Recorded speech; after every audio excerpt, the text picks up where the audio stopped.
Back as we continue on the Bordas and Bordas hotline of the Ireland Contracting Nightly Sports Call. Bob Pompeani and Ron Cook with you at 412-575-2600. When we get into the Kevin Stallings situation, he came here and really inherited a bad situation after Jamie Dixon left. Last year wasn't good. This year, worse, only because everyone who was there last year is gone and he's starting all over. Ron, you have long believed coaches need more time, especially in a situation like this. Right. However, because there is an attendance problem, people at Pitt may be thinking otherwise. What is the prudent call with regard to Kevin Stallings? Well, let's see how the season finishes out. I don't know that they're going to win a game. They have BC at home, Wake at home in February. They might win one or two of those games. Their next three are on the road, Miami, North Carolina, and Clemson. They're looking real hard at 0-12 and trying to keep things together. It's a shame. I mean, he stepped into a tough situation. The move to the ACC, while Pitt had to do it for football, I think has hurt it badly. In basketball, and if you do fire him, who's going to take this job right now? And if you are, you're going to have to be committed to him financially and in terms of time. I believe you need to give any coach 4 years, but he wasn't hired by the current AD, and with the attendance down, Bob, 2,500 people for an ACC game last week against NC State. I mean, you remember. Not that long ago, 12,508 every night for Pitt home games. And those days seem like a long time ago. It's sad because I loved Big East basketball. Was my favorite thing.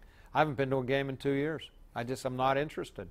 Max Kronberg on Twitter says, with the trade deadline coming up, there are reports the Penguins might get Jean-Gabriel Pageau from Ottawa. Do you think the Penguins could get him, and what would it take? Well, first of all, he makes $3 million a year. I like him. I think he's a good player. He's a very good defensive player, and he has the ability to score 15 to 25 goals in that range. He had 19, I believe, 2 years ago. Was injured a little bit this year. You know, they do need a third-line center, Ron. I don't think there's any secret there if they're going to maximize putting Kessel on a third line and spreading those three superstars out. If that's the case, the question is, are you satisfied with Riley Sheahan maybe being that guy, and then fourth line maybe not as good, or what do you have to give up? What do you have to give up? You have to make up your mind about who you're going to give up. What do you get? What? I mean, I guess Ian Cole. Sherry, Ian Cole, who? Maybe down the road, one of the goaltenders, the backup goaltenders, the young kids. Although I don't think they're going to do that. Jari's down in the minors now. I've been told they're going to go with the hot hand. There's no waivers involved bringing these guys up, sending them down. They need to get Matt Murray going. I would expect he'll start tomorrow night, and they need to get him going. And then fill in with the other two guys, whoever is the hot hand, and maybe at some point you deal one of them. Both have showed some good things. Rob is on the air right now. What's up, Rob? How you doing? Hey, Bob. The last couple of years, I've been very impressed with Pat Narduzzi and what he's doing with Pitt. Now they got a quarterback. I feel like we're on a rise. And my worst fear was that him being a hot coach and leaving and going to Michigan State. But now that they might get the death penalty. And I don't think he's going to leave Pitt for his destination job, might be Michigan. Hey, I think he's going to be at Pitt for a long time. What y'all think? I think he will because he wants to be here. I truly believe he's into what's going on here. I understand why the thought is Michigan State, but, you know, Mark D'Antonio hasn't been asked to leave. Quite frankly, there's no president, no AD in place right now, so both Izzo and D'Antonio are there. But are they going to survive, Bob? What do you think? I don't know. I mean, this is very similar to Penn State. We're in the early going here. There's a lot of information that has But there's a lot of passing of the buck, which is what we saw a lot of in the Penn State situation. And when it happens from the top on down, then you have to do what? Well, the university president's already out. The AD's already out. I think there's going to be some more people to go down, and I think they should go down criminally if they indeed covered this stuff up. Yeah, it's a bad situation. And you thought you'd never hear this kind of stuff again, and here it is again. And apparently it goes all the way up to Emmert in the NCAA office, which would be really sad if that was the case. Let's go to Carl in Ligonier. Hey, Carl, how you doing? Hi, Bob. Thanks for taking my call. Yes, sir. Hey, one observation and a question for you and Ron. Pitt basketball, I think Stallings should get an opportunity to show a couple years of what he could do. I'm a little disappointed that with the offense being as bad as it is, that he doesn't have them playing better defense. They take too many trips down the court off.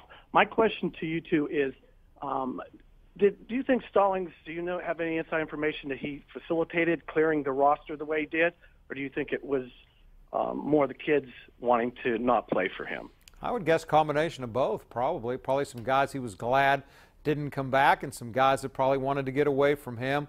The whole Jamel Artis, Michael Young thing, those guys were all ACC players, and I put a lot of the blame on them last year for being very difficult for him to coach, and he didn't handle it well, and I think the whole thing just blew up in his face. And I keep going back to that 55-point loss to Louisville at home. I'm still having a hard time coming to grips with that one. That was one of the ones you never thought you'd ever see at Pitt. But again, I'll just say the way I feel. I think you got to give Kevin Stallings at least one more year. I don't think it's fair for him. He came in.